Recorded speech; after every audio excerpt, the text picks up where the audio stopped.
head coach of Orcutt Academy. This is your first year. First year at the academy. I spent 10 years at Rigetti as a position coach, and I figured this might be a good opportunity as a head coach over at a school like Orcutt Academy. Great kids, great organization, good staff. Looking forward to coaching the boys up. We're getting to know each other right now. Kind of a little grace period of understanding what our philosophies are as coaches, what we're trying to do, what our goals are, and where we need to be. And we've got some good kids that are really intelligent, smart, love the game of football, and really looking forward to getting after it on our first game on the 26th. Now, you're 8-man, which is different than the 11-man. It's wide open. I always call it human pinballs, but I find it to be the most exciting football. Well, it truly is. Coming from 11-man, I got to remember that there's a couple extra gaps there that are gone, and so there's a lot of space. And defending that is interesting. You're basically one tackle away from breaking it for a touchdown. So how we defend it is putting those right kids in the right spots and be disciplined, and hopefully we can keep those scores down. Like I told them, I said, I haven't come up with this, but it's an old saying, defense wins championships. So if we can keep them from scoring, we'll be all right. So now what kind of base defense then will you be using? Right now we've got an odd front, which is going to be 3 down linemen, 2 linebackers, and a safety and 2 corners. Doing that just so we can stop the run. We want to be able to fill those gaps and to be healthy or stout on the outside to keep them from breaking it. We do have another defense we're going to put in, especially for spread teams. We'll have an extra defensive back out there and a safety just so we can defend the pass. I told the boys earlier, I said, when you're on defense, you really got to be that guy that just gets angry enough to go make a tackle. And they're chomping at the bit, and they're kind of getting it. We're moving some guys around. We're still learning each other a little bit, but it's a good group, and I'm really excited about these guys. They've done a great job, and I do have to give Coach Payne, the previous coach, a lot of props because he did a great job with these guys. I'm just taking the ball and running with it, so it's been really good. I'm hopefully that what we put in defensively we'll be able to stop the other teams. Now going on the other side of the ball, what kind of offense can we look forward to? Well, we've got some pretty good guys. We got and Carpenter twins are going to be coming over. There's some good targets. They're 6'4", 200-pound kids that are a good passing target, but we got some really good kids in the backfield too. So we're going to run the ball. We're trying to set up some pass. We'll do a little bit of play action, and we're just going to run downhill. We just want to go, hey, prepare for us because we're telling you we're going to run downhill. We're going to come at you and try and stop us because we got a pretty good offensive line. Those boys up front have been working hard, and I've told the kids, the offensive line is the heart and soul of the team, and where they go, we go. And right now they're really stepping up and performing well, getting to what we want to do, what we want to accomplish. So it's been really, really exciting. So we're going to be running the ball. Kind of the eye thing. I learned from a coach that's coached around here for a while, Barney Ames, and so we're going to run some of his stuff, those 5 basic plays. Well, he's a legend around here. He's a legend. And he's still around. I see him at games all the time. Yes, he is. So now, all right, we've talked about your offense and defense and what we're going to be expecting to see on the field. Mm-hmm. Tell me some of the players. Who are these kids? One thing to just let you know, we got some great guys. But like I've told them, we only need 8 on the field. We're moving guys around constantly. We're looking at some guys that may not be the guy now, but they could be the guy later on. We've got a quarterback, Darren Miller. He's doing really, really well, learning the game. Real heady on his footwork and where he needs to be.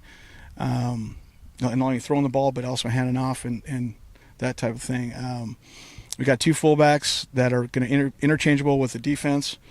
One is Ben Luna Vasquez. He's a good kid, and then Cheech, Dominic Nattel. He's a good kid, strong as an ox. He's one of our strongest lifters right now. He reminds me of Robert Newhouse back in the days of the Dallas Cowboys. We got Jared Sutton as our tailback, and John DeMarco is going to be. We're going to be swapping those guys out because they're going to be playing on defense as well. So we're pretty stout up front. Alex Andrade is one of our guards. He's going to be a real key component to the offense. Again, our philosophy is we're going to run, and here's our guy. Try and stop us. Hopefully that's the mentality the boys get. Get confidence in themselves and understanding what we want to do. So, of course, I talked about the Carpenter twins. They're a good asset to the team. They're seniors this year, so we really want to send them off with a bang. And then defense. Some of those kids you said will be playing both ways.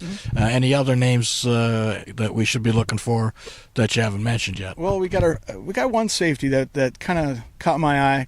Kid's pretty quick. He likes to learn. He wants to learn. He's pretty fast. His name is Jonah Walmsley. He's going to be playing some safety. He's a good kid.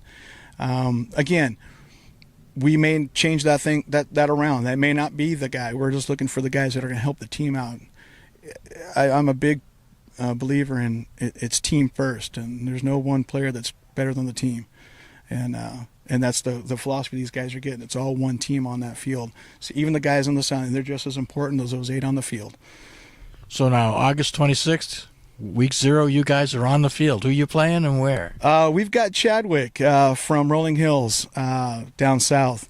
This year we usually play our home games either at Rigetti, Pioneer, or Santa Maria. But this is your first year all 3 of those schools are at home on the 26th. So we talked about it, and we ended up going to play our first game down at Santa Ynez. And I told some of the parents, I said, well, it's your choice. We can drive 30 minutes to Santa Ynez or 3.5 hours down L.A. I think 30 minutes worked out pretty good. So we're going to have a little bit of a road game for a home game. So Chadwick's pretty good. They got a new coach. I met with him not that long ago. We shared some coffee and talked about football, and he's a new coach with that school as well. So we're kind of newbies talking to each other, which is good. Kind of giving our philosophies what we want to do, and it should be a good game. They're matched up kind of similar as we are, so we'll hopefully we'll have a good time with getting guys in, getting them to play. That's what preseason's about. Because I've told the boys over and over, I said, look, preseason's preseason. I really don't care about preseason. I care about league. Preseason is to get us ready for league. And so when we start our league, we should be all cylinders hitting, ready to go. Now, your league is the Condor League. That's Division I of 8-man, as opposed to our other small school, Valley Christian. They play in Division II of 8-man. So that means, though, you're playing all those Ojai teams, and what is the Kate still playing? Yeah, because you never know if they're going to field a team. But so you're going to be playing south, basically. We have a lot of games south of us. Our league consists of Villanova, Laguna Blanca, Thatcher, and Kate, which are all located from Ojai to Santa Barbara. So we have a little bit of a travel to get to them, but it's a very competitive league. It's one of the most competitive leagues in 8-man football. Some of the other teams that are ranked high are freelance teams. They don't have a league, so they're playing, for instance, Mojave. We're going to be playing them. They're CIF champions. They're a pretty good team, pretty good program there. So we're going to face those guys in our third week, which is a good challenge for us to see how we're going to stack up against our league teams. So we'll have a lot of travel. We've got we're going to be going down into Cerritos, playing a school there. We did get lucky. We have a team from Palm Desert that's going to come up to us this year, so we don't have that long of a travel. But we are playing a lot of cool schools down in that in the LA area. Okay, thank you for being with us.